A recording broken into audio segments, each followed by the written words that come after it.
नमस्कार, आप देख रहे हैं के न्यूज। मैं हूं आपके साथ सुनी चौहान। जनहित में आपका स्वागत है। जनहित में वापस लौटेंगे। जनहित में वापस लौटते हैं और बात करते हैं यूपी में गुल, बिहार में गोली की।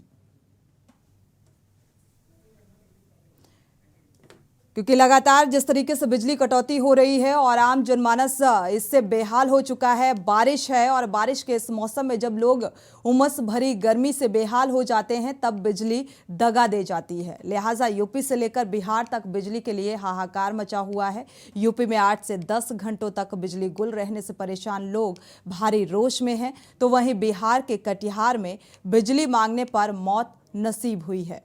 दरअसल बिहार से ये मामला सामने आया। कटिहार में ग्रामीण बिजली विभाग के खिलाफ प्रदर्शन कर रहे थे और तभी भीड़ बेकाबू होने पर पुलिस ने फायरिंग कर दी, जिसमें 2 लोगों की मौत भी हो गई।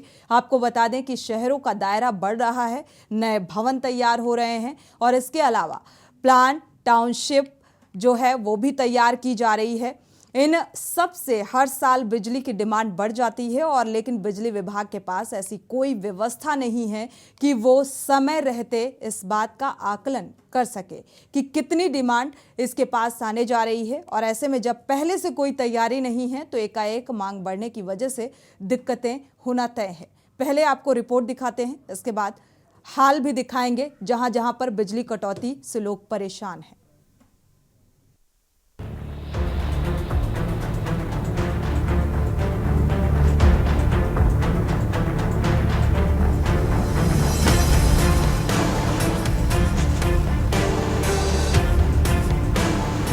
यूपी में बिजली किल्लत से जनता बेहाल। बिजली सप्लाई की अधिकतम मांग 27,611 MW। हर दिन 27,000 MW बिजली सप्लाई। पिछले साल एक दिन के अधिकतम सप्लाई का आंकड़ा 26,569 MW था। रोज औसतन 800 ट्रांसफार्मर फूंक जाते हैं।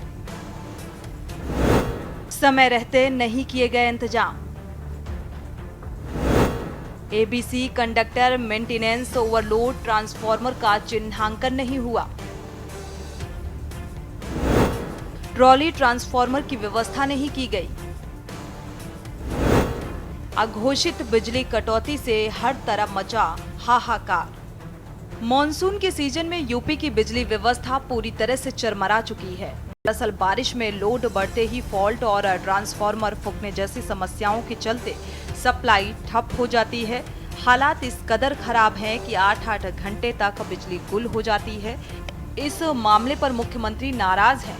बिजली मंत्री भी तमाम कोशिशों में जुटे हुए हैं, लेकिन यूपी की बिजली व्यवस्था पूरी तरह से बेपटरी है। जनता बेहाल है। लिहाजा विपक्ष के निशाने पर सूबे की बिजली व्यवस्था आ गई है।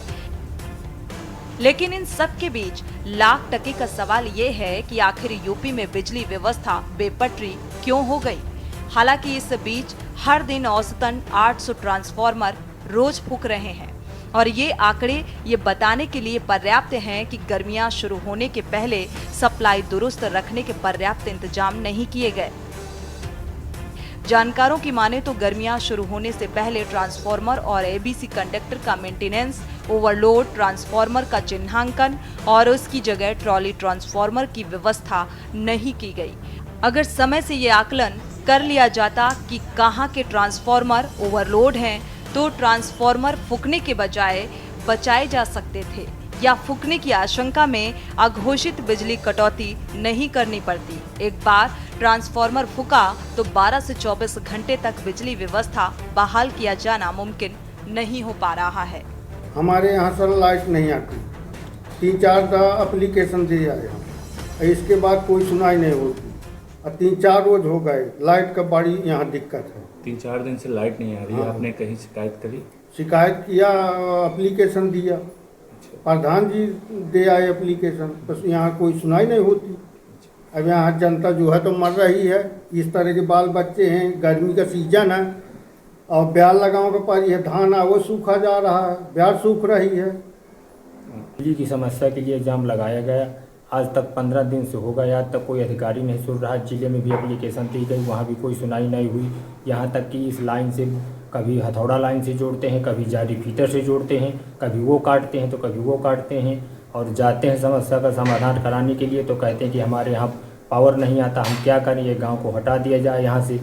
कब से दिक्कत आ रही है? कम से कम 15 दिन हो गए। अच्छा जी आपने इससे पहले शिकायत करी? जी, शिकायत किया। जेई आता है तो वो कहता है कि मैं क्या करूं, जाली फीटर से जोड़ाइए। जाली फीटर से जोड़ देते हैं तो फिर कहता है लोड नहीं ले रहा था, जामिया फीटर से जोड़िए। आपको बता दें कि एबीसी कंडक्टर का मेंटेनेंस ना होने की वजह से सबसे ज्यादा दिक्कत अंडरग्राउंड केबल वाले क्षेत्रों में आ रही है। केबल फॉल्ट ढूंढे नहीं जा पा रहे हैं और बताते हैं कि विभाग के पास पर्याप्त फॉल्ट लोकेटर मशीन तक नहीं है। ऐसे में जहां कहीं भी फॉल्ट हो रहे हैं वहां पर पुरानी तकनीकी से ही फॉल्ट की पहचान किए जाने के अलावा कोई विकल्प नहीं है। फॉल्ट खोजने में लगने वाला लंबा समय और फिर से ठीक करने में लगने वाला वक्त की वजह से लंबे समय तक बिजली गुल रहती है। बिजली आपूर्ति की व्यवस्था में जो खामियां हैं वो तो विभाग और जनता के लिए सिरदर्द है। इसके अलावा मांग के मुताबिक ट्रांसमिशन की क्षमता भी नहीं है।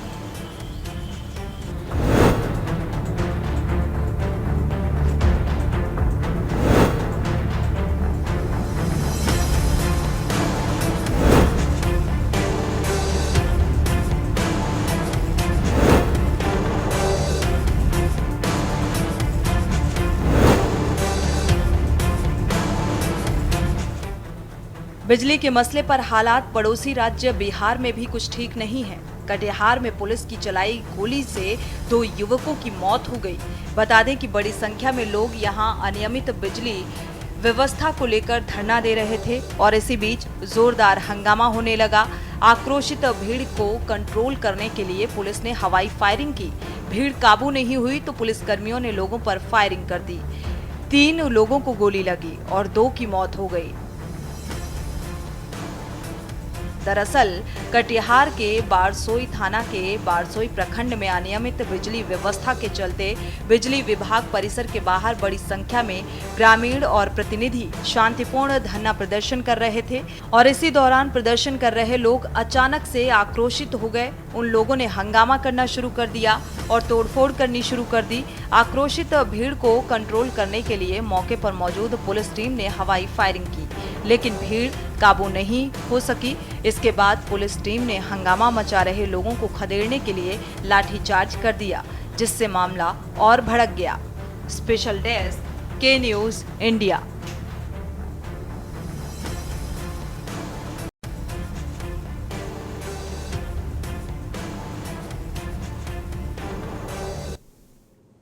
तो 2 मामले सामने आ रहे हैं। एक तरफ पूरे प्रदेश में हाहाकार बचा हुआ है क्योंकि बिजली कटौती से लोग परेशान हैं। दूसरी तरफ अगर बिजली कटौती से आप परेशान हैं और इसके बाद आप जब धरना प्रदर्शन करते हैं तो वहां पर गोलियां खानी पड़ जाती है। यानी कि बिहार के कटिहार का जो मामला सामने आया वो कई सवाल खड़े करता है सुशासन को लेकर। यहाँ पर क्योंकि जो व्यवस्था है, चाहे बिजली कटौती चरम पर है, पुरानी टेक्निक के आधार पर काम किया जा रहा है, खपत ज़्यादा है और देखा जाए तो डिमांड कितनी है ये अभी तक तय नहीं किया गया। सप्लाई कितनी की जा रही है इसका भी कुछ अता पता नहीं, क्योंकि कटौती चरम पर है। इसी को लेकर दर्शकों की राय साझा करेंगे और हमारे साथ बांदा रायबरेली बरेली से हमारे संवाददाता भी जुड़े हुए हैं। पंकज त्रिपाठी बांदा से जुड़े हुए हैं, मनीष अवस्थी संवाददाता रायबरेली से जुड़े हुए हैं, राजू शर्मा मेरठ से, दीपक चतुर्वेदी जोनल हेड बरेली से जुड़े हुए हैं। सबसे पहले बांदा का रुख करते हैं, बांदा का हाल जानते हैं। पंकज त्रिपाठी, अगर देखा जाए बांदा में कितने घंटे की बिजली कटौती हो रही है और लोगों को किस तरीके की दिक्कतों से दो चार होना पड़ रहा है? तो मैं आपको बता दूं कि बांदा में आप ये मानिए कि 10 घंटे मान लीजिए, 8 घंटे मान लीजिए, मतलब बिजली का कोई टाइम नहीं है।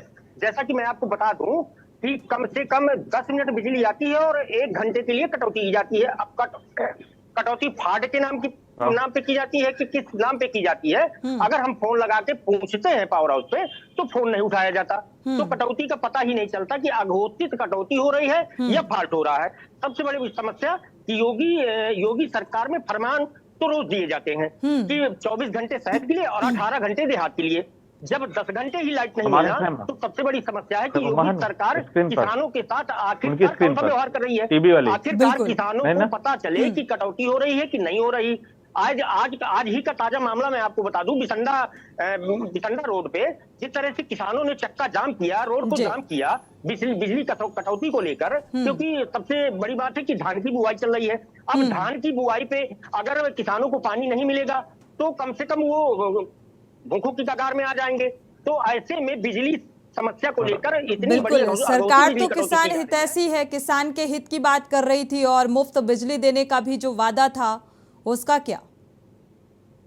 जी, मैं आपको बता दूं कि मुफ्त बिजली की तो बात छोड़िए, जब किसानों को बिजली ही नहीं मिल पा रही है तो मुफ्त बिजली की बात कहां से आ गई। अब आप ये मानिए कि आप गांव में देखिए जाकर के कि धानों की बुआई चल रही है और धानों की बुआई में किसानों को लाइट नहीं मिल पा रही। आए दिन किसान चक्का जाम करते हैं, रोड जाम करते हैं, इसके बाद अधिकारी जाते हैं तो बहला फुसलाकर उनको उठा दिया जाता है। और किसानों की फसलें किस तरह से खराब हो रही हैं, धान की बुआई किस तरह से खराब हो रही है, उनको पानी चाहिए समय से, लेकिन बिजली कटौती के मामले में तो आप पूछिए मत। अब आप देखिए कि अगर सरकार की तरफ से फरमान किया जाता है कि 24 घंटे शहर को दिया जाए, 18 घंटे देहात को दिया जाए, तो देहात में 2-2, 3-3 घंटे लाइट मिलती है, तो आखिरकार किसान करेगा क्या? भुखमरी की कगार पर तो आएगा। जी बिल्कुल। और इसके बाद महंगाई चरम पर हो जाएगी, उससे भी आम जनता त्राही त्राही करेगी। जब फसल अच्छी नहीं होगी तो जाहिर सी बात है, क्योंकि किसान को अन्नदाता कहा जाता है। दूसरा पहलू भी यहाँ पर सामने आ जाता है। आपके पीछे कुछ लोग खड़े हुए हैं पंकज, किस तरीके की समस्याएं सामने आती हैं, और बिजली विभाग को जब फोन किया जाता है तो क्या कुछ प्रतिक्रिया निकलकर सामने आती है, और किस तरीके की दिक्कतें इन्हें झेलनी पड़ रही हैं? हमारे साथ एक दर्शक जुड़े हुए हैं, पहले उनकी राय साझा कर लेते हैं। सुरेश जुड़े हुए हैं, स्वागत है आपका सुरेश जी, अपनी राय साझा कर सकते हैं। सोनू जी, मैं ये कहना चाहता हूँ, जो बिजली समस्या से जनता जूझ रही है, जो कष्ट झेल रही है, सरकार तो दावे कर रही है कि 18 घंटे देहात में बत्ती दी जाए और 24 घंटे शहर में उपलब्ध कराई जाए। यूपी कारपोरेशन, बिजली कारपोरेशन बैठा हुआ सोचा रहता है, कैस्ट्रो एमडी को ध्यान नहीं रहता, बिजली कट जाती है, गरीब जनता बिजली के सहारे रहती है और वो हाहाकार मचा रहता है, रोड जाम कर रहे हैं। बिल्कुल, आम जनता परेशान है, इसीलिए तो इस मुद्दे को उठाया गया है और इसको लेकर चर्चा कर रहे हैं। हालांकि सीएम योगी आदित्यनाथ जिम्मेदारों को फटकार भी लगा चुके हैं, बावजूद जो इसके स्थितियां हैं वो जस की तस नजर आ रही हैं। शुक्रिया हमारे साथ जुड़ने के लिए और ये राय साझा करने के लिए। पावर कॉरपोरेशन ऊर्जा विभाग के अधिकारियों को पिछले कुछ दिनों में आपने देखा कि सीएम योगी आदित्यनाथ ने फटकार भी लगाई, नाराजगी भी जाहिर की, क्योंकि अघोषित बिजली कटौती को लेकर ये फटकार थी। लेकिन बावजूद इसके स्थितियां जो हैं वो जस की तस नजर आ रही हैं, क्योंकि ये अधिकारी ये तय नहीं कर पा रहे हैं कि कैसे बिजली जो वादा किया गया 24 घंटे और 18 घंटे का, उसे कैसे पूरा किया जाए। डिमांड कितनी है ये अभी तय नहीं हो पा रहा है। पंकज त्रिपाठी, आपका रुख करेंगे, आपसे हमारा सवाल था। जी सोनी जी, मैं आपको बता दूं कि पहले तो सबसे बड़ी मैं अहम बात आपको और एक बार बता दूं कि बिजली कटौती और अघोषित कटौती को लेकर मतलब आम जनता की क्या राय है और बिजली अघोषित कटौती क्यों होती है। सबसे बड़ी बात है कि बिजली विभाग के ही कर्मचारी और अधिकारी की मिली भगत से चोरी की जाती है बिजली, और जिस ट्रांसफार्मर जो जहां रखा है उस ट्रांसफार्मर से ज्यादा बिजली ली जा रही है, तो सीधी सी बात है ट्रांसफार्मर जलेगा, केबलें जलेंगी। ऐसे में बिजली कटौती अघोषित होती है और लाखों करोड़ों का बजट बिजली विभाग को आता है, लेकिन जर्जर लाइनों को सही नहीं किया जाता, तो आम पब्लिक को इसका खामियाजा भुगतना पड़ता है। जैसा कि मेरे साथ कुछ लोग मौजूद हैं, मैं उनसे बात करके जानने की कोशिश करता हूं कि आखिरकार बिजली समस्या को लेकर आप क्या कहना चाहते हैं।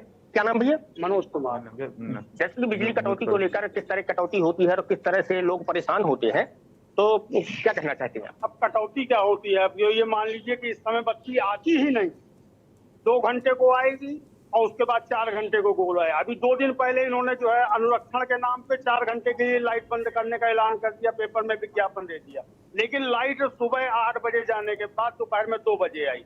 उसके बाद हर 10 मिनट में लाइट जा रही है, 1 घंटे को गायब हो रही है। लाइन में है, कोई काम होता नहीं है। पता नहीं अधिकारी लोग क्या करते हैं क्या नहीं करते हैं, कुछ समझ में नहीं आता है। उनको फोन किया जाता है तो कोई बोलने को तैयार नहीं है, बस कह देते हैं कि फॉल्ट हो गया। अरे आखिर कैसा फॉल्ट है भाई? आप क्यों नहीं उस लाइन को सही कर पा रहे हैं? ट्रांसफार्मर क्यों नहीं बदल पा रहे हैं? और अधिकारी और कर्मचारी मिल करके लोगों के घरों में फर्जी बिलों एसी चलवाते हैं, उनको जो है लोड जो है आम जनता को भुगतना पड़ रहा है। जब एक्स्ट्रा लोड पड़ेगा तो ट्रांसफार्मर अपने आप फूकेगा। आप उस जगह का लोड चेक करिए, लोड को सही कराइए, तो अपने आप जो है फॉल्ट की समस्या खत्म हो जाएगी। देखिए, मैं और एक सज्जन से बात कराता हूँ, यहाँ पे मौजूद है भी। क्या नाम भैया आपका? योगेश कुमार शुक्ला, डीएम कॉलोनी बांदा से। किस तरह बिजली कटौती अघोषित होती है, क्या समस्या है? पूरे जनपद में बिजली की ये हालत है कि पूरा जनजीवन अस्त व्यस्त है। बिजली आती है, कब जाती है, ये किसी को पता नहीं चलता। कहीं इतना कम आती है कि पूरे 24 घंटा के लिए माननीय योगी जी ने कहा था, लेकिन अगर बांदा जनपद में देखा जाए तो मुश्किल से 6-7 घंटे, 8 घंटे से ज्यादा बिजली आ नहीं पाती। और बिजली से पूरा जनजीवन ही अस्त व्यस्त नहीं है, किसानी जो है पूरी तरह से बांदा की बर्बाद हो गई है। बांदा में पानी बहुत कम वर्षा हुआ है, इसलिए धान की जो फसल बुआई की चल रही है उसमें लोग निजी ट्यूबवेल से पानी लगा रहे हैं। तो लेकिन जब बिजली ही नहीं आ रही तो पानी कैसे लगेगा? इस तरह से धान की फसल पूरी जो है पूरी बर्बाद हो रही है, जा रही है। इसके लिए आंदोलन भी लोग कर रहे हैं। अभी बिसंदा मार्ग में, बबेरू मार्ग में कई आसपास के गांव के किसानों ने आंदोलन किया। इससे पहले चीफ तक तक लोग सूचना भेजते हैं। चीफ क्या करता है, लोग उस चीफ से मिलते आंदोलन हैं। का वो परिणाम क्या रहा पंकज? समस्या का समाधान नहीं होता। इस आंदोलन का कुछ परिणाम निकला? इस आंदोलन का परिणाम अभी फिलहाल कुछ नहीं निकला। सिर्फ जैसे आश्वासन दिया जाता है तो केवल आश्वासन अधिकारियों द्वारा दिया जाता है, समाधान के नाम पर कुछ नहीं है। क्योंकि बड़े पैमाने पर बिजली की विभागीय अधिकारियों द्वारा चोरी कराई जाती है और उसकी वसूली आम उपभोक्ताओं के मत्थे डाल करके, कोई मीटर रीडर कोई देखने नहीं आता है और कामन रूप से उनको बिजली भेज दी जाती है। देखिए, और एक सज्जन है, और एक सज्जन से जरा बात करा दूं कि किस तरह से लोग बिजली से परेशान है बांदा के वासी। क्या नाम भैया? मेरा राजेश कुमार नाम है। तो बिजली कटौती को लेकर क्या कहना चाहते हैं? किस तरह की समस्या है? तो अब बोलने लायक नहीं रह गया है, क्योंकि हमारे योगी जी सरकार ने बहुत बोला 24 घंटे लाइट दे रहे हैं। यहाँ मुझसे 2 घंटे लाइट आया, बड़ी समस्या है। लाइट भी चली गई, इन्वर्टर भी चला गया और लोग पस्त हो गए। ना तो लाइट का कोई समय नहीं है आने जाने का, कब जाती कब आने। तार भी टूटे आपको मिलेंगे, फाल्ट मिलेगा आपको, और समस्या जल की भी। जब लाइट ही नहीं, पानी नहीं आता, पानी वो भी आता, गंदा पानी आता, पीने लायक नहीं रह जाता है। गंदा पानी पियो। देखिए, किस तरह से आम जनता और आम पब्लिक की समस्या है कि ये कहा जाता है कि जब लाइट ही नहीं होगी तो पानी कैसे मिलेगा। सबसे बड़ी समस्या ये है कि फाल्ट के नाम पर आप देख लीजिए, कहीं बिजली देखा जाए पंकज, तो जो ग्रामीण आपके साथ जुड़े हुए थे उनकी जिस तरीके से बातें, जो समस्या निकलकर सामने आई कि चक्का जाम भी किया गया और इसके बाद ऐसी समस्या कि ये निशब्द हो गए और जो आम जनमानस है वो पूरी तरीके से बेहाल नजर आ रहा है। लेकिन बंद कमरे में एसी में बैठे उन जिम्मेदारों को ये नजर नहीं आ रहा है कि किस तरीके से बिजली की किल्लत से ये जूझ रहे हैं और किसानों को कितनी समस्याओं का सामना करना पड़ रहा है। रुकेंगे एक छोटे से ब्रेक के लिए, लौटेंगे जल्द। ब्रेक से वापस आ रहे हैं। यूपी में गुल, बिहार में गोली, क्योंकि बिजली के लिए अब इंसानों को गोलियां भी खानी पड़ रही है, क्योंकि वो बिजली किल्लत से जूझ रहे होते हैं और फिर प्रदर्शन करते हैं। क्योंकि बिहार के कटिहार का मामला जो सामने आया वो कई सवाल भी खड़े करता है और प्रदर्शन को रोकने के लिए वहां की पुलिस ने गोली चला दी और इसमें भगदड़ मच गई। 2 लोगों की मौत हो गई है इस हादसे में और बिजली के संकट में, और इस तरीके से ये गोलीकांड सामने आ रहा है क्योंकि बिजली को लेकर ही यहाँ पर प्रदर्शन किया जा रहा था। रायबरेली का रुख कर लेते हैं, वहाँ के हालातों का जायजा लेते हैं। हमारे संवाददाता मनीष अवस्थी जुड़े हुए हैं। मनीष, आपका रुख करेंगे, रायबरेली के क्या कुछ हालात नजर आ रहे हैं? बिल्कुल सोनी, बात करें तो जिस तरह से उत्तर प्रदेश के मुख्यमंत्री योगी आदित्यनाथ ने एक फरमान जारी, एक आदेश जारी किया था कि शहर के लिए 24 घंटे और ग्रामीण क्षेत्रों के लिए 18 घंटे और टाउन के लिए 20 घंटे बिजली आपूर्ति कराई जाएगी।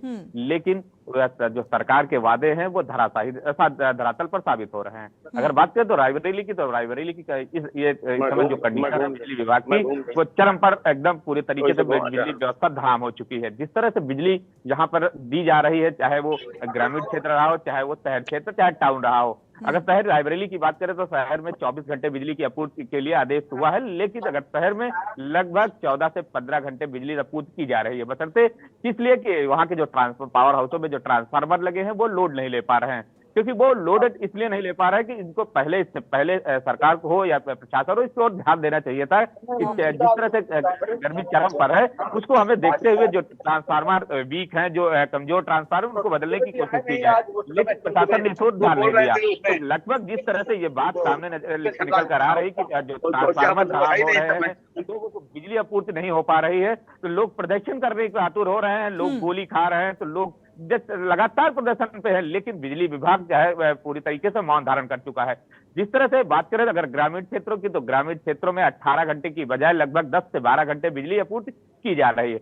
अगर बात करें जिस तरह से जो इस समय बिजली ग्रामीण क्षेत्रों के किसानों का क्या कुछ कहना रहा बिजली की समस्या को लेकर, क्योंकि लगातार इसका असर उनकी फसल पर भी देखने को मिलता है, क्योंकि कई तरीके से देखा जाए तो बिजली कटौती उनके काम को बाधित करती हुई नजर आ रही है।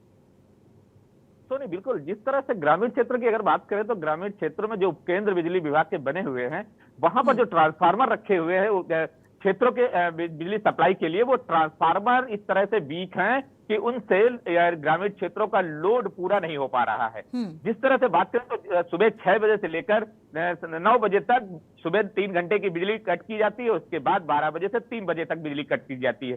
तो जिस तरह से ये जो 6 घंटे की बिजली कटौती के बाद भी लगातार 3 बजे से लेकर रात 10 बजे तक ट्रिपिंग की जो समस्या बनी रहती है, उससे किसान हलाकान परेशान हो चुका है, क्योंकि उन्होंने धान की रोपाई करवा दी। धान की रोपाई कराने के बाद उसको पानी चाहिए, क्योंकि वो टेबल पर रात दिन बैठा रहता है कि ताकि बिजली उसको मिल जाए और अपने धानों की सिंचाई कर सके, ताकि उसको खाने के लिए एक धान वो पैदा कर सके। क्योंकि उसके खेतों से उनका पूरा साल गुजरता है, उस खेतों से वो 24 घंटे वही पड़े रहते हैं। बिजली व्यवस्था पूरे तरीके से धड़ाम हो चुकी है, लोग परेशान हैं। किसान साफ तौर पर कह रहा है कि जिस तरह से बिजली इस समय कट रही है, इससे हमारी फसलें पूरे तरीके से तबाह हो जाएंगी। तो लगातार इस ओर प्रशासन को ध्यान देना चाहिए। उत्तर प्रदेश के जो मुखिया हैं योगी आदित्यनाथ, उनको भी इस ओर ध्यान देना चाहिए। अगर उन्हें लगता है कि किसी उपकेंद्र पर अगर ट्रांसफार्मर वीक है या लोड नहीं ले पा रहा है, या ग्रामीण क्षेत्रों में या शहर क्षेत्रों में लोड जाता है, तो वहां पर ट्रांसफार्मर बिल्कुल बिजली कटौती के लिए जिम्मेदार जो बिजली विभाग के अधिकारी हैं, कर्मचारी हैं, वो इसके लिए जिम्मेदार हैं। इसी बीच एक दर्शक जुड़े हुए हैं, उनका रुख कर लेते हैं। हमारे साथ चेन्नई से प्रेम जी जुड़े हुए हैं, स्वागत है आपका, अपनी राय साझा कर सकते हैं प्रेम जी। नमस्कार मैम, खाली मैं एक बात आपसे पूछना चाहता हूँ, आपके चैनल के थ्रू ये पता लगाना चाहता हूँ कि क्या जंगी हथियारों से कोई लड़ाई जीत सकता है? हर बात में अधिकारियों को दोष दिया जाता है। अगर सरकार उनको अच्छे हथियार नहीं करेगी तो कैसे जंग जीतेंगे, जब ट्रांसफार्मर में कैपेसिटी नहीं है। कभी कभी क्या होता है ना प्रेम जी, सुविधाएं व्यवस्थाएं तो व्यवस्थित कर दी जाती हैं, लेकिन जो अधिकारी इसलिए जिम्मेदार हो जाते हैं क्योंकि वो अपनी जिम्मेदारी को नहीं निभा रहे होते हैं। आपको पता है अगर कहीं पर ट्रांसफार्मर लगाया जाता है तो पहले वहां की क्षमता क्या है, कितना लोड है वहां का, इसे चेक करना चाहिए, उसी के आधार पर लगाना चाहिए। लेकिन आपको क्या लगता है कि ये इसका पालन किया जाता है? ट्रांसफार्मर लगाने से मतलब होता है, क्षमता चेक करने से नहीं। और इसी वजह से हर रोज न जाने कितने ट्रांसफार्मर फूक जाते हैं, फिर घंटों उसे ठीक करने का हवाला दे दिया जाता है। तो इसलिए अधिकारियों को जिम्मेदार समझा जाता है। मैं इसी के बीच में एक संदर्भ में एक बात बोलना चाहता हूँ कि हर बार दोष उनका है, और फिर ये कहा जाता है कि मुखिया जो बोल रहा है उसने आदेश पारित कर दिया। उसने आदेश पारित करने के बाद में इस चीज को देखा नहीं कि अधिकारी काम क्यों नहीं कर रहे हैं। काम के लिए अधिकारी से पूछ के उनसे जवाब सवाल लिया जाए, और उसके बाद चैनल पर यह बताया जाए कि अधिकारियों का दोष नहीं है, ये हमारे सरकार का दोष है कि उनको ये चीजें मुहैया नहीं कराई जा रही है, तब उनको अधिकारियों को दोष दे। लेकिन हर चीज में हम खाली अधिकारियों को ही दोष देते हैं। अधिकारियों पर जनता उम्र पड़ती है। अगर सारी चीजें मुहैया कराई गई हैं तो जिम्मेदारी उसकी बनती है और जिम्मेदार उसे माना जाएगा। और इसके बाद रही बात, अगर सरकार पर हम सवाल उठा रहे हैं तो जवाबदेही अगर देखा जाए तो सीएम योगी आदित्यनाथ ने पिछले दिनों, शुक्रिया आपका हमारे साथ जुड़ने के लिए, पिछले दिनों उन्होंने जिम्मेदार अधिकारियों को फटकार लगाई। बावजूद इसके स्थितियां जस की तस नजर आ रही हैं। फटकार लगा देने से भी स्थितियों में सुधार नहीं देखने को मिल रहा है, तो उन्हें मॉनिटरिंग भी करनी चाहिए, समीक्षा भी करनी चाहिए, और एक बड़ी जिम्मेदारी है ये। हमारे साथ लगातार हमारे संवाददाता भी जुड़े हुए हैं। दर्शकों की राय बेहद महत्वपूर्ण होती है, वो इस मसले को लेकर जुड़ सकते हैं, अपनी राय साझा कर सकते हैं। राजू शर्मा का रुख कर लेते हैं, मेरठ का। मेरठ से जुड़े हुए हैं। राजू शर्मा, मेरठ के क्या कुछ हालात हैं, कितने घंटे यहाँ पर बिजली आती है, कितने घंटे की कटौती हो रही है? हाँ बिल्कुल, देखिए सोनी, जब सरकार आती है तो बड़े बड़े दावे करती है, क्योंकि चुनाव होगा तो बड़े बड़े दावे भी किए जाएंगे, लेकिन जब सरकार बन जाएंगी तो कितना वो वादों पर सरकार खरी उतर रही है, ये अहम बात है। दावे बड़े बड़े चुनाव में किए गए और सरकार ने किए भी, चाहे बात हो योगी सरकार की, चाहे अन्य किसी सरकार की। दावे बड़े बड़े किए गए, लेकिन उन दावों पर सरकार कितना खरा उतरी, इसी पर बातचीत करेंगे। आम जनता है हमारे साथ, मेरठ का सर्किट हाउस ये एरिया है, आम जनता से ही जान लेते हैं। भाई साहब, बड़े बड़े दावे किए गए थे सरकार के द्वारा, 24 घंटे शहर में बिजली दी जाएगी और देहात में 18 घंटे दिए जाएगी, 8-8 घंटे कटौती हो रही है महानगर में। देखिए, बड़ा दुर्भाग्य है, प्रदेश सरकार केवल और केवल धर्म की राजनीति कर रही है, केंद्र सरकार भी धर्म की राजनीति कर रही है। मेरठ में ऊर्जा राज्य मंत्री होने के बाद यहाँ लाइट बिल्कुल नहीं मिल पा रही। मुख्यमंत्री कई बार कह चुके हैं कि लाइट की कटौती बिल्कुल नहीं होगी। उसके बाद देखिए, अब तो एक लाइट कुछ देर के लिए आ जाए तो धन्यवाद बोलते हैं, लाइट तो आती नहीं है। हाँ, लाइट आती नहीं है। ऊर्जा मंत्री है सुमेंद्र तोमर, यहीं के रहने वाले, गृह जनपद है उनका, जिले के गृह मंत्री हैं। राजू, इसका जिम्मेदार यहाँ की जनता किसे मानती है, ये भी जानने की कोशिश करिए। हम आपके पास लौटते हैं, हमारे साथ रायबरेली के जेई जुड़े हुए हैं, उनका रुख कर लेते हैं। अभय सिंह जुड़े हुए हैं फोन लाइन पर। देखा जाए रायबरेली में बिजली कटौती को लेकर आप क्या कहेंगे, क्योंकि हमारे संवाददाता भी वहां पर इस वक्त मौजूद हैं। मनीष अवस्थी जुड़े हुए हैं, जिन्होंने कहा कि लगातार वहां पर बिजली कटौती हो रही है, क्या वजह मानी जाए? बरेली से हमारे साथ अभय सिंह जुड़े हुए हैं, जेई हैं। आपको आवाज मिल पा रही है अभय सिंह जी? हाँ मैडम, मिल रही है जी। तो बरेली में बिजली कटौती की वजह क्या कुछ मानी जाए? नहीं, देखिए, बरेली महानगर में इस समय विद्युत आपूर्ति सही प्रकार से दी जा रही है। पिछले 2-3 दिन में यहाँ आंधी तूफान ज्यादा आया है और अत्यधिक गर्मी की वजह से भी बीच में 1-2 दिन से समस्याएं आ रही हैं। लोकल स्तर पे फॉल्ट हैं, उसको त्वरित तरीके से निपटाया जा रहा है। बिजली की यहाँ पे कमी नहीं है बरेली महानगर में। सुभाष नगर में कुछ समस्याएं हैं, एक एरिया है, उसको भी पिछले 6-7 दिनों से सही कर लिया गया है। अगर वहाँ आम जनता से आप राय लेंगी तो 6-7 दिन से ठीक है। हमारे संवाददाता जुड़े हुए हैं, हम वहाँ के हालातों का जायजा लेते हैं। पहले देखा जाए तो लगातार ये बात निकलकर सामने आ रही है, जैसा कि आपने कहा कि अगर थोड़ा सा दिक्कतें होती हैं, मानसूनी दिक्कतें या किसी तरीके की कोई दिक्कत सामने आती है तो हो सकता है कि बिजली कटौती हो। लेकिन अगर यहाँ पर देखा जाए कितने घंटे बिजली सप्लाई है, डिमांड कितनी है, सप्लाई कितनी है, आपसे जानना चाहेंगे। प्रदेश में रिकॉर्ड स्तर पे 28,000 मेगावाट से अधिक की हम लोग विद्युत आपूर्ति कर लिए हैं, जो अब तक में सबसे बड़ा रिकॉर्ड है। और रूरल स्तर पर भी हम लोगों की सप्लाई जो है 18 घंटे का है, लेकिन 16 घंटे से अधिक अनवरत सप्लाई दी जा रही है। आंधी तूफान और पिछले 1-2 दिन से उमस भरी गर्मी से कुछ डिमांड में वृद्धि हुई है, तो लोकल स्तर पे फॉल्ट है, उसको भी बहुत त्वरित तरीके से रात में ही, अगर रात में कोई फॉल्ट होता है तो रात में ही हम लोग दूर करा रहे हैं यहाँ पे।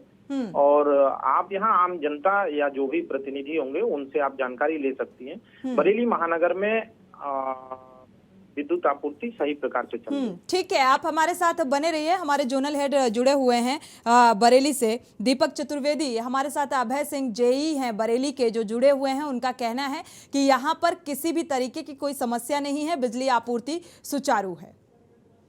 क्या है जमीनी हकीकत? अनम्यूट करिएगा जी, अनम्यूट करिएगा। मेरी जी आवाज आ रही है मेरी? जी, सुन पा रहे हैं जी। बिल्कुल, आपको बताना चाहूंगा कि जिस तरह से अभय जी ने कहा कि बरेली में विद्युत व्यवस्था की जो है वो पूरी तरीके से प्राप्त हो रही है, कोई भी किसी तरीके की परेशानी नहीं है। लेकिन मैं ये अवगत कराना चाहूंगा कि जिस तरह से यहाँ पर स्मार्ट सिटी के नाम पर केबलों का और लाइनों की जो शिफ्टिंग हो रही है, इसकी वजह से काफी विद्युत व्यवस्था में जो है वो दिक्कतें आ रही है लगातार। और इस समय जो है वो बरसात और गर्मी को लेकर जो उमस का माहौल है, आम पब्लिक परेशान है, स्कूलों में बच्चे परेशान है और कटौती में लगातार जो है वो हो रही है लोकल फॉल्ट के नाम पे। कितने घंटे की कटौती हो रही है दीपक?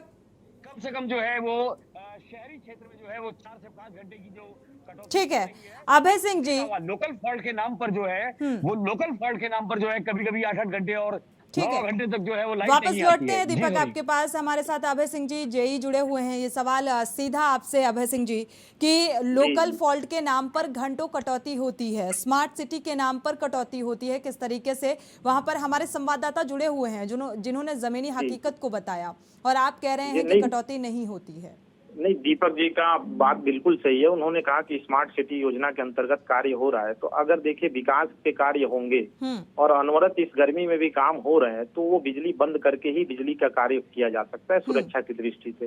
तो कुछ समस्या जो है वो स्मार्ट सिटी अभी 15-20 दिन में जब ये कार्य हो जाएगा तो ये यहाँ के आम जन को ही उसका फायदा मिलना है कि अनवरत बिजली, अगर काम होगा तो बिजली बंद करके किसी की सुरक्षा या जान माल का कोई नुकसान लोकल न हो। फॉल्ट होता है, कोई ट्रांसफार्मर अगर फूक जाता है तो लगभग कितना वक्त लगता है उसे देखिए ठीक इस करने समय में? शहर में अगर ट्रांसफार्मर डैमेज हो रहे हैं तो विद इन रिकॉर्ड मैं बता रहा हूँ बरेली महानगर में 4 घंटे से कम समय में ही बदला जा रहा है। लेकिन अगर ट्रांसफार्मर क्षतिग्रस्त हो रहा है तो 4 घंटे तो अगर बदला जाएगा तो 4 घंटे तो वहाँ की बिजली बंद रहेगी ही। लेकिन क्षतिग्रस्तता कम करने के लिए रात में भी हम लोग चेकिंग कर रहे हैं इस समय, और लगातार क्षतिग्रस्तता से बचाने के लिए अत्यधिक प्रयास किए जा रहे हैं कि इस गर्मी के मौसम में या ईश्वरीय जो इस समय आंधी तूफान आ रहा है उससे कम से कम विद्युत आपूर्ति का नुकसान हो। शुक्रिया हमारे साथ जुड़ने के लिए और ये जानकारी साझा करने के लिए बहुत बहुत शुक्रिया आपका, क्योंकि लगातार फॉल्ट ना होने का जिक्र कर रहे हैं, बिजली आपूर्ति सुचारू है इस बात का जिक्र किया। एक बार बिहार का रुख करते हैं, इसके बाद मेरठ का रुख करते हैं। राजू शर्मा हमारे साथ लगातार जुड़े हुए हैं। बिहार का रुख करते हैं, हमारे वरिष्ठ संवाददाता कुमार कौशलेंद्र वरिष्ठ पत्रकार जुड़े हुए हैं। कुमार कौशलेंद्र जी, आपका रुख करेंगे। बिहार की जो घटना आई कटिहार से सामने, जहां पर बिजली को लेकर, यहां बिजली कटौती को लेकर प्रदर्शन हो रहा था और यहां पर गोलीकांड हो गया और 2 लोगों की मौत भी हो गई। जी, ऐसा है कि 29 पंचायतों के जनप्रतिनिधि व ग्रामीण कटिहार में धरना दे रहे थे। धरने के दौरान पुलिस में और धरना दे रहे लोगों के बीच कहासुनी हुई। पुलिस ने फायरिंग की और फायरिंग में 3 लोगों को गोली लगी, जिसमें 2 की जान चली गई, एक अभी भी अस्पताल में इलाजरत है। अब पुलिस का कहना है कि आत्मरक्षा में फायरिंग की हमने, जिसमें पुलिस बिजली विभाग के कर्मचारी एसडीओ एसडीपीओ को बंधक बना लिया था धरना देने वालों ने, तो और फिर पत्थरबाजी होने लगी तो आत्मरक्षा में गोली चली तो उसमें मौत हुई। लेकिन स्थानीय लोगों का कहना है कि पुलिस का रुख जो है वो शुरू से दमनात्मक था। तो इस को लेकर पूरे सियासी सरगर्मी तो तेज हो ही गई है। स्वाभाविक है, कुछ इस तरह की घटना होती है तो प्रतिपक्ष का वार शुरू ही हो जाता है। बिल्कुल कुमार कौशलेंद्र, अगर देखा जाए तो बिजली, पानी, सड़क, ये बेसिक मूलभूत सुविधाएं होती हैं किसी भी जनमानस और ग्रामीण या शहरी व्यक्ति के लिए। लेकिन यहाँ पर बिजली कटौती को लेकर प्रदर्शन किया जा रहा था और बिजली प्रदर्शन को लेकर अब जान भी गंवानी पड़ी, यानी कि गोली भी खानी पड़ी। तो क्या अब किसी तरीके का कोई आश्वासन मिला है बिजली कटौती को लेकर? ये बड़ी विडंबना है। ये नीतीश कुमार का शासन जब से बिहार में शुरू हुआ उसके बाद से हालात बहुत तेजी से सुधरे। बिहारी ऐसा स्टेट बना, मतलब झारखंड जब अलग हुआ था आज से 23 साल पहले, उस वक्त कहा जाता था सारे पावर प्लांट तो झारखंड में चले गए, बिहार के पास कुछ बचा ही नहीं। बावजूद इसके बिहार ने रैपिडली ग्रोथ किया और बिहार में बिजली की निर्बाध आपूर्ति हो रही थी। लेकिन अभी जिस गठबंधन में नीतीश कुमार हैं, मतलब राजद के साथ जब से आए, उसके बाद व्यवस्थाओं में जो ढीलापन आता जा रहा है, क्राइम भी बढ़ रहे हैं। आपने सुना होगा तो इसके लिए भी तो नीतीश सरकार ही जिम्मेदार हुई। अगर ऐसी तस्वीरें सामने आ रही हैं तो नीतीश सरकार ही जिम्मेदार है इसके लिए। यही तो मौका मिल रहा है विपक्ष को कहने का कि जंगल राज 2 की वापसी हो रही है, फिर व्यवस्था गड़बड़ हो रहा है। ये व्यवस्था गड़बड़ होने की बात जो है, बिजली विरोध में प्रदर्शन नीतीश की सरकार बनने के बाद ये पहली घटना है जिसमें इस तरह की बात हुई, जहां गोली चली, लोग मरे। मतलब हालात धीरे धीरे डिटोरिएट कर रहे हैं, चीजें जो कंट्रोल में थी वो आउट ऑफ कंट्रोल हो रही। बिजली मांगने गए थे तो गोली मिली है बिजली के बलदे। लेकिन देखा जाए यहाँ पर बिजली अभी तक नहीं मिल पाई, ना बिजली विभाग की तरफ से कोई आश्वासन किसी भी तरह का अभी तक मिल पाया है। शुक्रिया हमारे साथ जुड़ने के लिए और ये जानकारी साझा करने के लिए। मेरठ का रुख कर लेते हैं, राजू शर्मा हमारे संवाददाता जुड़े हुए हैं। राजू शर्मा, आपके साथ कुछ लोग भी मौजूद हैं। बिजली कटौती से किस तरीके से दिक्कतों से दो चार हो रहे हैं ये लोग, किस तरीके की समस्याएं सामने आ रही हैं? हाँ बिल्कुल, देखिए सुनिए, दो चार हो रहे हैं लोग, बिल्कुल हो रहे हैं, क्योंकि जनता में हाहाकार मचा हुआ है। लगातार बिजली कटौती की जा रही है, लेकिन सबसे अधिक जो बिजली कटौती हो रही है वो रात के समय में हो रही है। भाई साहब, रात को सर्वाधिक बिजली कटौती हो रही है। तो देखो, लाइट तो आ ही नहीं रही है। रात दिन में तो आदमी कैसे न कैसे समय काट रहा है, रात को एक उम्मीद होती है कि लाइट के सारे, लेकिन रात जो कट रही है आजकल जाग के कट रही है। इंतजार करते हैं पंखा चल जाए, सो जाए, सो नहीं पा रहे, लाइट नहीं आ रही है। जिम्मेदार कौन है? जिम्मेदार तो सीधे सीधे भैया, इसमें मेरे को राहुल गांधी जिम्मेदार लग रहा है इसमें तो, क्योंकि सरकार में विपक्ष में बैठे वही चला रहे, मुझे लग रहा है। राहुल गांधी इसमें सीधा सीधा जिम्मेदार है। योगी तो बेचारे कुछ कर ही नहीं पा रहे हैं। विपक्षी जो है लाइट को कहीं ना कहीं ये हाई वोल्टेज कर देता या तार काट देता, इसलिए लाइट जा रही है मुझे लगता है। और अधिकारी क्या कर रहे हैं? अधिकारी आराम से चैन से सो रहे हैं, उन्हें पता है प्रदेश के मुख्यमंत्री या प्रदेश कोई पूछने वाला है नहीं। अधिकारी तो सिर्फ और सिर्फ अपना आराम फरमा रहे हैं। दिक्कत जनता को, आम आदमी को कोई चिंता नहीं है इस समय। सर्वाधिक ये समझ लीजिए, अब से 20 साल पहले कभी लाइट की ऐसी समस्या हुआ करती थी, लेकिन जिस प्रकार से ये शासन आया, जिस प्रकार से लाइट की समस्या हो रही है, हो सकता है आने वाले समय में हर चीज की समस्या होने लग जाए। अच्छा, हर चीज की समस्या होने लगे। भाई साहब, आपको क्या लग रहा है? देखिए, बिजली जाना एक टेक्निकल विषय है, चाहे कभी बिजली जा रही है, आ रही है। लेकिन उस दौर में जब प्रधानमंत्री बड़े बड़े मंच से सोचते हैं कि 24 घंटे बिजली देंगे, उस दौर में जब योगी आदित्यनाथ बड़े बड़े विज्ञापन चलाते हैं कि हमने गाँव तक बिजली पहुंचा दी, उस दौर में अगर बिजली जा रही है और इतनी कटौती हुई है कि अभी आदमी ने कूलर चलाया है और अभी उसने सोचा मैं थोड़ा सा आराम कर लूं, लेट जाऊं, तो इधर पता चला योगी जी की कट लग गया। तो ये दुर्भाग्य इस देश का है कि जो आप कह रहे हो, अगर आप वो कर नहीं पा रहे हो तो आप कुर्सी में बने रहने का बिल्कुल हक नहीं है। दूसरी बात, यहाँ के ऊर्जा मंत्री सोमेंद्र तोमर के विधानसभा क्षेत्र का हाल ही देख लेंगे ना, तो आपको अंदाजा लग जाएगा कि उत्तर प्रदेश में बिजली का हाल क्या हो रहा है। तो ये वो लोग हैं जो कहते कुछ और है। कांग्रेस, बीजेपी, सपा, आपा, इनमें कोई अंतर नहीं है। इसका वही नेता है, एक बार एक लूटेगा, दूसरी बार दूसरा लूटेगा। आप जो बिजली मंत्री होगा से हमारे संवाददाता मनीष जुड़े हुए हैं। मनीष, रायबरेली की क्या कुछ हालात नजर आ रहे हैं बिजली कटौती को लेकर?